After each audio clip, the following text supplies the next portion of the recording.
Hey everybody, how's it going? Welcome to NoDQ&A video right here on NoDQ.com, as well as the YouTube channel and NoDQ&A videos affiliate, ringsidenews.com. We're here at the end of 2014. Got your questions here from spring.me/Aaron Rift regarding the Royal Rumble and other topics. First one today comes from the Naked Ninja. Hey Aaron, do you think that the last three participants of the Rumble should be Rollins, Reigns, and Ambrose? And what do you think about the possibility of Ambrose winning the Rumble?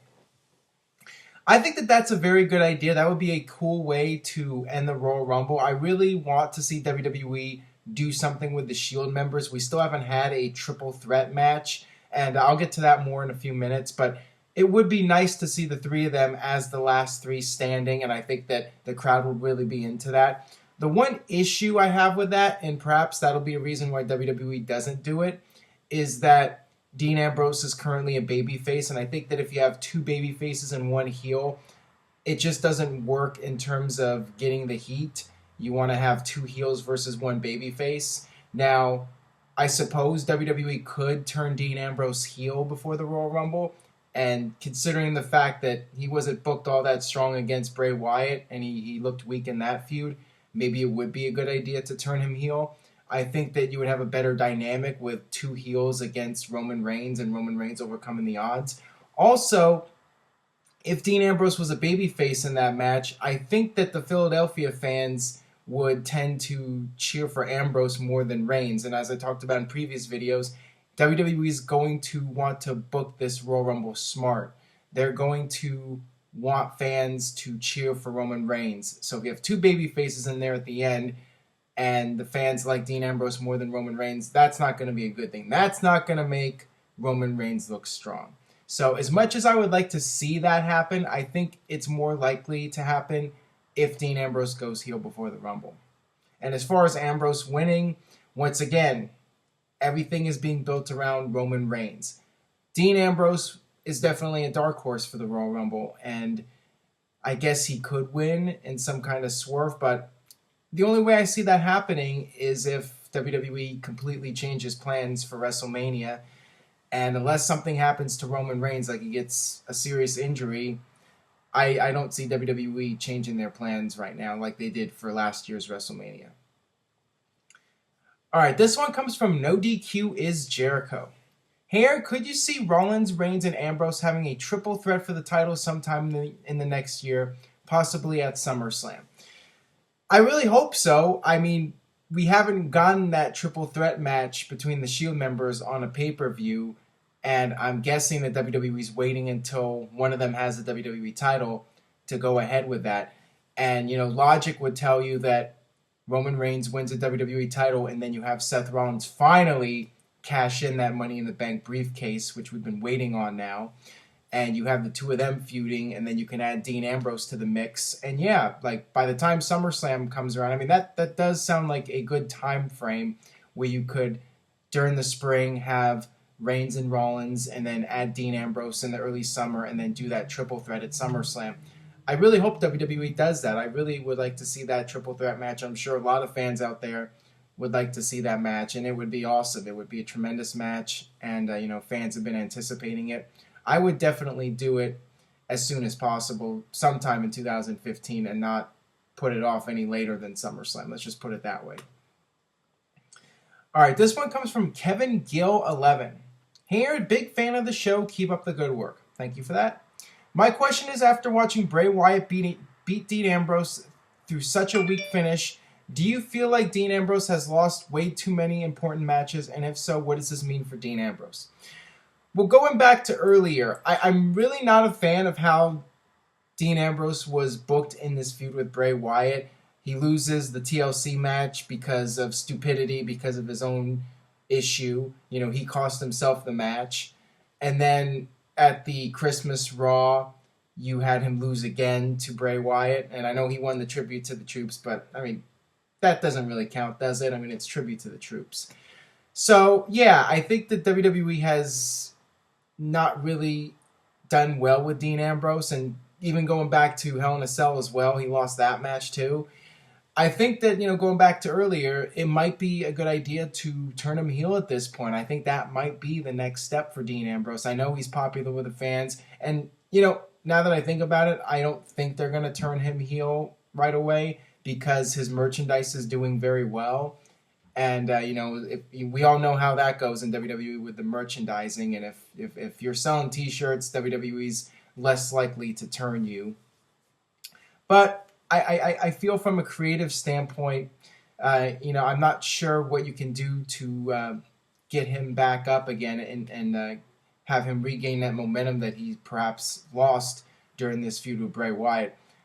A heel turn seems logical, especially with that Royal Rumble scenario. But yeah, I think that WWE needs to do something with him. He's definitely cooled off a bit, coming off of this feud with Bray Wyatt. So we'll see what they do with him in 2015, and I'm sure he's still going to be one of the top guys in the company, whether he's a heel or a face.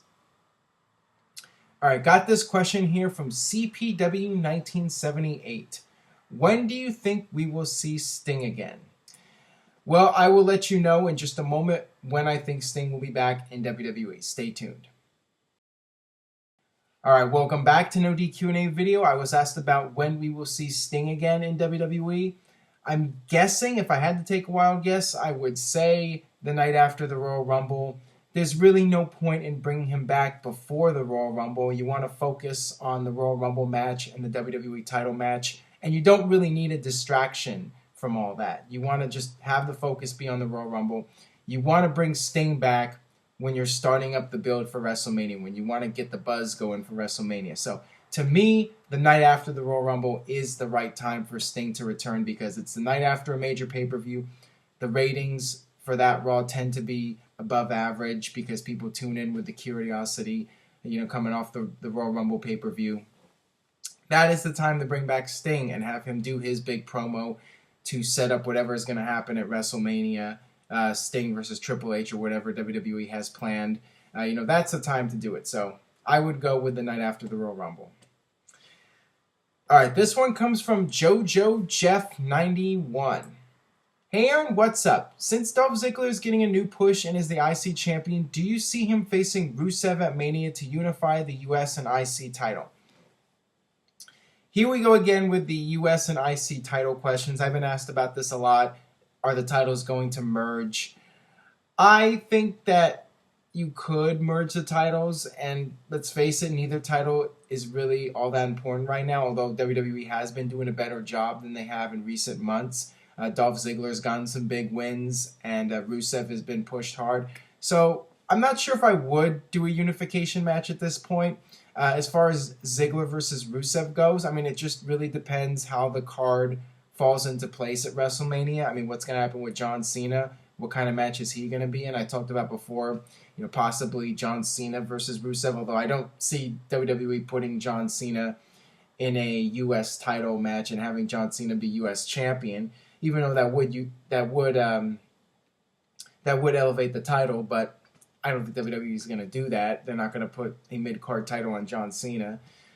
So it will be interesting to see what happens. I mean, that certainly would be an interesting match, U.S. title versus IC title, even do champion versus champion, both titles on the line. They could do something like that. It really just depends how everything fits in for WrestleMania, and maybe that match will happen. I mean, it's definitely a possibility, and I wouldn't mind seeing that. I don't know if WWE would book Dolph Ziggler to be the first guy to beat Rusev or not. I'm sure a lot of people would like to see that happen, but I don't know. I mean, that is certainly an interesting possibility for WrestleMania, but I don't think I would do the actual unification of the titles right now. All right, this one comes from Storms of Elsa.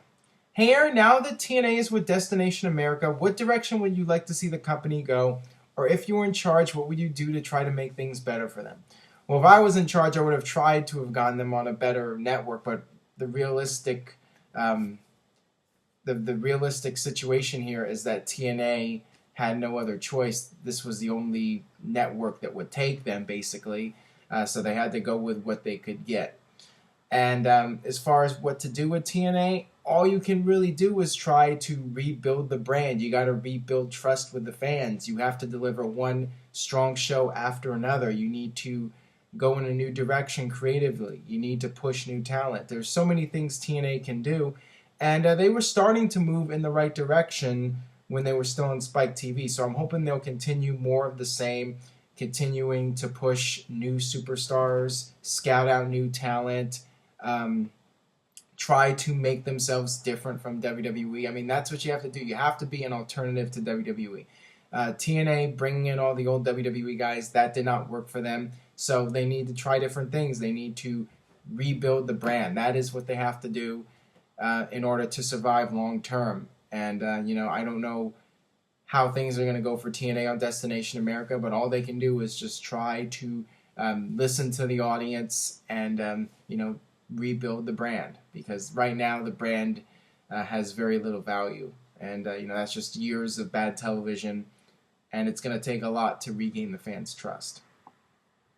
All right, that'll do it for this edition of No DQ&A video. Thanks as always for watching. If you enjoyed today's video, please share it with a friend on Facebook or Twitter. Stay tuned to NoDQ.com for the very latest regarding the Royal Rumble and what's going on with TNA as well. And I will see you guys next time.